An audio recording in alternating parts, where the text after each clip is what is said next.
Hey everyone, and welcome to another video. So this is actually editing Joanna right now.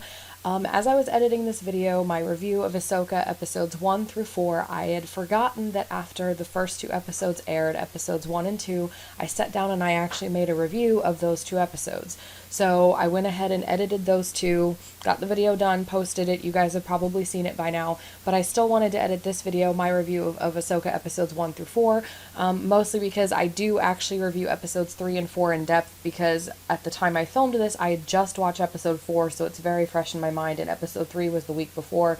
I still do summarize my thoughts on episodes 1 and 2. Those were a little bit more distant at the time I filmed this because I couldn't quite remember everything that happened, but I am reviewing these two episodes in hindsight after seeing episodes 3 and 4 compared to my review of the first two episodes without knowing what was going to happen. So I do have a little bit more of a positive outlook and a bigger overall opinion on the story, on the show, given that it's episodes 1 through 4, not just 1 and 2. So I'm still going to post this, and I hope you guys enjoy watching it. Hey everyone, and welcome to another video. So I have reacted to all of the Ahsoka trailers, and then the show came out, and I haven't been reviewing the episodes, mostly because I've just been into the episodes, and then life got busy and I haven't been able to film any YouTube videos recently. This is not a spoiler review. So, episode 4 just aired this Tuesday, this week, in the Ahsoka show. So what I'm going to do is I'm going to try to review each episode individually from this point forward, but I'm going to review the first 4 episodes in this video. So let's get right into this. So first of all, they had a premiere, not last week, but the week before last, and it was the first 2 episodes premiered at once as a 2-hour kind of ish premiere. And those first 2 episodes were severely underwhelming. I liked it and I was into it, but I didn't like what they were doing with the Sabine thing. It seemed like they were taking it in a direction where they were going to make her a Jedi, and I don't like that. I like Sabine's character. I think she's good the way she is. I've watched Star Wars Rebels and Clone Wars, loved both shows. I love Sabine's character. They did not seem like they were setting up too big of a deal with her being a Jedi. And it's like, it was just really disappointing, and I kind of had some negative feelings going forward on the first 2 episodes. There was a lot of Easter eggs, and it did kind of feel like Rebels in a way, but like we're missing some members of the Rebels crew. Obviously, if you watch Rebels, you know what happens to Kanan. But Zebelios isn't there, which baffles me because they made the live-action Zebelios. Sorry about the air conditioner. They made a live-action Zebelios, and he made an appearance, I think, in Mandalorian Season 3. So I don't know why he's not in the show. So it was just kind of underwhelming for me, the first 2 episodes in the premiere. I was hoping for maybe Anakin. I was hoping for. And then I also questioned why Ahsoka would have trained Sabine. It seems like Ahsoka is not in the right place to train anybody, given everything that she's been through, given that she denied training Grogu in The Mandalorian, and it just seemed like odd that she would train Sabine because while they know each other, they didn't seem to have a deep connection in Rebels, so there's like gaps that were not explained. I did like the bad guys. It did still feel like Star Wars though, and overall it was kind of average, just underwhelming. So then we get to episode 3, which was last week's episode, and it started to build up. It got so much better, and Sabine and Ahsoka had this conversation where Ahsoka tells her that basically a lot of deep lore that most casual Star Wars fans don't know that George Lucas did build into the franchise, which is that everybody does have the Force, but it's about like how much you have it based on your midichlorian count, and then it's also about training. So some people are naturally gifted. An example of this is Obi-Wan Kenobi. Most people don't know, but he was not very gifted in the Force. So everything that he did and all of his accomplishments and the brave warrior that he was because he spent the time and the effort to dedicate to his training. And if you do that, you can spend a lifetime practicing. It's like people who are good at art or good at martial arts, or good at writing, versus people who have to actually, put in effort, and that's not like put in time and effort and dedication to hone their craft or their activity or their hobby, whatever that may be. And so she had this conversation with Sabine. Sabine reaches out and tries to move a cup, and she can't. And I felt like that conversation made it better, and Sabine is not this OP Jedi warrior that I thought they were going to do, very similar to Rey in the sequel trilogy, and that's what turned me away from it. So I feel like they're handling it well. And of course, it's Dave Filoni. I should have known, but I just mistrusted Disney it so much at this point to mishandle the franchise that I wasn't sure how they were gonna, like, whether they were gonna do it well or not. And I feel like what they're doing with Sabine is so much better than Rey. What they did with Rey, and I feel like Dave Filoni handled it beautifully, and he went into the lore and what George Lucas has built. So again, and he started to seem like he's building upon George Lucas's legacy without ruining it or taking away from it, while also adding more to it, and I'll get back to that in a minute. So that was episode 3. I did forget to mention in the first 2 episodes, Sabine gets stabbed in the stomach. It was to the side, but Disney is doing this too much, where everybody's getting stabbed in the gut and living, whereas Qui-Gon died with it, and it makes his death completely obsolete in episode 1. What's her name?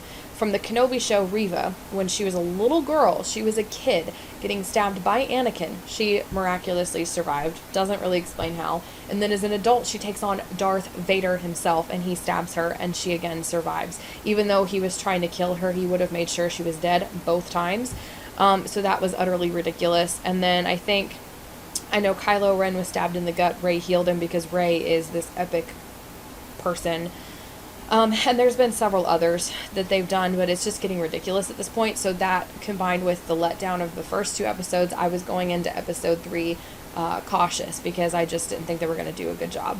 And then episode 3 came in, and that conversation made the Sabine plot better, because in the first 2 episodes I felt like there was too much of a focus on Ahsoka and Sabine, their master-apprentice relationship, and too much on Sabine becoming a Jedi and needing to, oh, Sabine, you should train again, and oh, well, Ahsoka doesn't want me to train again, and there's a lot of that drama that I feel like slowed down the first 2 episodes. And I feel like the one critique I do have is that they should have gotten into the episode 3 stuff sooner. They probably could have cut enough stuff to put episode 1 and 2 as one episode, and then episode 3 would have been 2, and I feel like the pace would have worked better.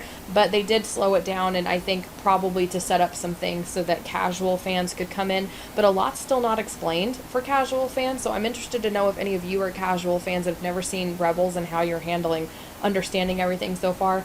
But anyways, episode 3 made it so much better, and it started to feel much better, handled well, like Star Wars, and I loved it. It was definitely a 9 out of 10 or thereabouts. Like, it was a really good episode. So then we get to this week, episode 4.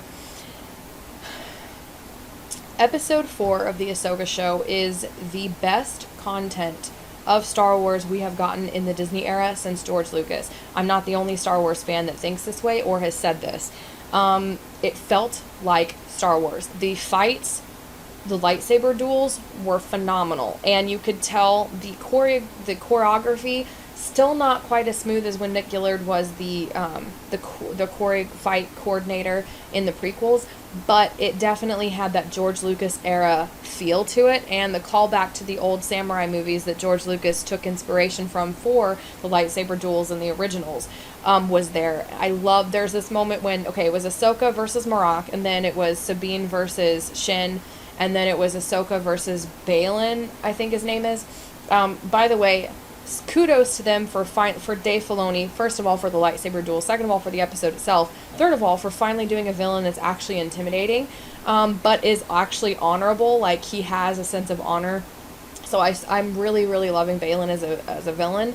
But the duel between him and Ahsoka was phenomenal. It was like 2 old masters going at it. So it started off kind of a slow-paced fight, but they were measuring each other up, sizing each other up, taking a look at their techniques, adjusting their techniques when needed. He's very big and powerful, but they made it work with his technique, and Ahsoka legitly did kind of half lose the fight. And it did show that she was not as strong as him, even as strong as she is. She took care of Marok really quickly, which I was like, I would have liked it to go on long enough, but they had other things they needed to do, so I did understand. And then Marok's reveal was not who we think he was.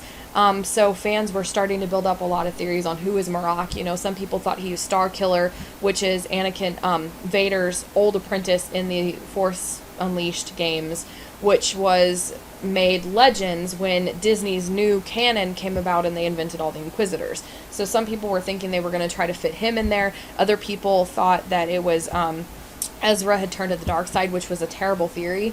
And I feel like, one, if it had been Starkiller, that would have been pretty cool, because then we could have had a Vader's apprentice versus Ahsoka's apprentice kind of build up.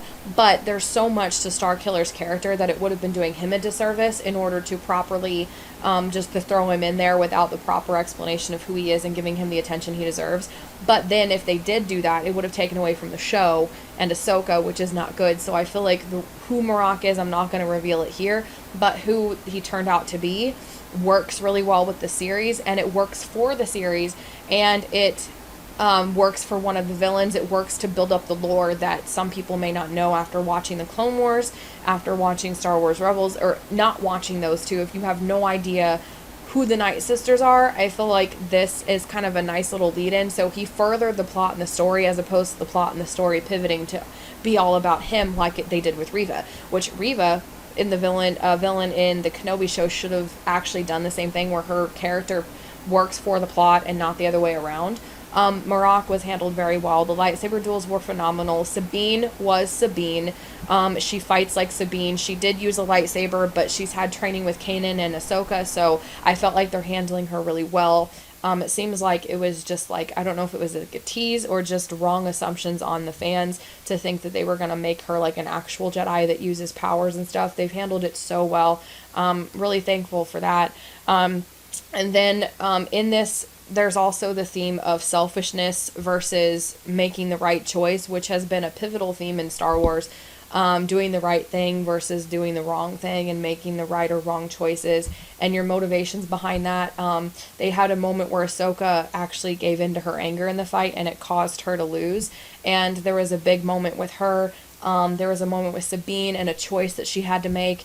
The plot itself, what the villains are trying to do, again, this is not a spoiler review. What the villains are doing, though, is finally something new. But here's the thing, and this is where I'm going to get back on the Dave Filoni is enhancing Star Wars, but taking what we've already had before and just enhancing it.